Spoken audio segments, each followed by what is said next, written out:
नमस्कार दोस्तों, मैं सांत्वना पांडे। आप सभी का मेरे चैनल पर स्वागत है। तो दोस्तों, आज मैं आपके लिए एक ओसान मैया का भजन लाई हूँ। तो आइए सुनते हैं।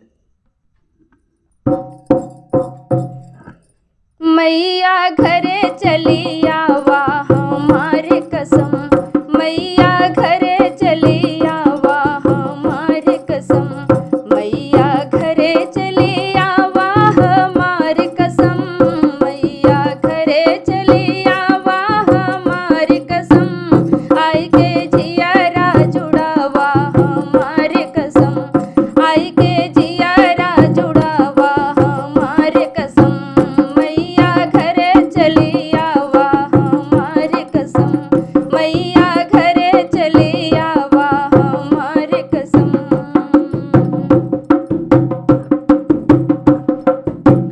जाऊ मोरी मैया